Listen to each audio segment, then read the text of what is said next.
Altruism literally means other-ism. It is the ism of others, the ideology of others.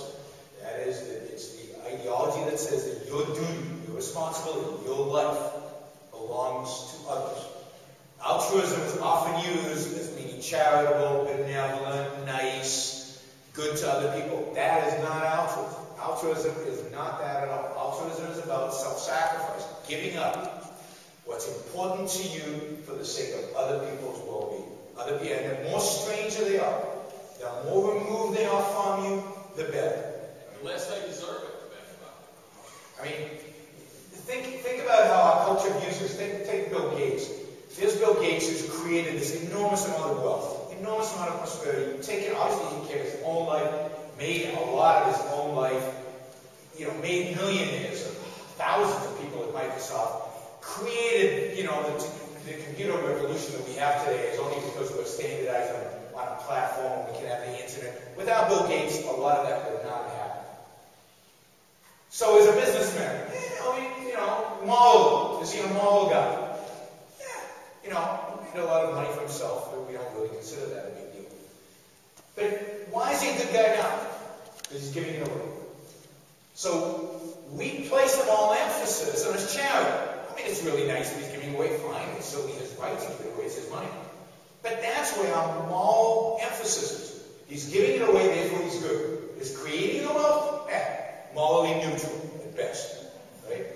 And notice where he's giving it to. He's not putting the money into Seattle, where he lives, to make the world that he lives, the united way around him, to make it. No. He's choosing the most remote places in the world, the most detached people from his own life as possible, to prove how much of an altruist he is. Because he wants that moral credit. He wants us to think he's a good guy. The way to think somebody's a good guy is to be as selfless as you could be. So he's trying to be selfless by choosing causes that are far away from him. There's a lot to do to improve America if you want to be charitable. Why are you looking at the most distant places in the world to do it? I think it has to do by this focus on selflessness, this focus on sacrifice, and on the well-being of other people rather than you, your family, your community. That all sounds way too selfish. How about we do these last question?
Politicians are the last people who are going to get it. We get the politicians we deserve. We vote for them. We elect them. We can't run away from them. The way to educate politicians is to replace them. Or, if 55% of a district believes in something, the politician will believe in it too, because that's the way he gets reelected.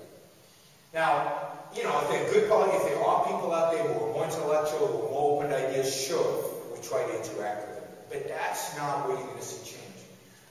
You guys need to change. You guys need to advocate for the right things. You guys need to be active. You guys need to vote for the right candidates and go to these town hall meetings and do what you can to make your voice heard, because the politicians are just your mouthpiece. If we've got socialist politicians, if we've got Barney Frank, it's because the people in Barney Frank's district agree with him. He is representing them. Now, I think he's a particularly bad guy and manipulator, and he probably manipulates that. But if they really believe in something opposite, they kick him out, right? So it's us, the people. We're the ones who are going to have to stand up. We're the ones who are going to have to change our direction. In some cases, change our values. In some cases, fight for our values, stand up for our values, and go out and force the politicians to change. What the politicians don't lack, Atlas Shrugged is a book that many politicians have read. And I once saw one of the leaders of the Republican Party today claims to be a huge Iron Man fan. And he agreed to meet with me, and I go to his chamber, And my first question to him was, okay, you're an Iron Man fan. Why don't you vote that way? The problem is not education. The problem is they have no moral fiber, and the reason they got elected is to represent people who are middle of the voters. A lot of the Republicans are middle of the voters. A lot of Americans want lower taxes, but they also want benefits. They also want welfare continuity. They also want Medicaid continuity. They want to have their cake and eat it. So we need a radical change, and we need to be able to say, no, Social Security is morally wrong. It penalizes responsible people who save, and it rewards irresponsible people who don't save. It's a pyramid scheme like Madoff's scheme, just we're forced to participate in it. It's morally offensive, and it should be done away with. Not privatized, a little bit, but it's morally offensive. When we, as the voting public, have the guts to stand up and say that, and vote that,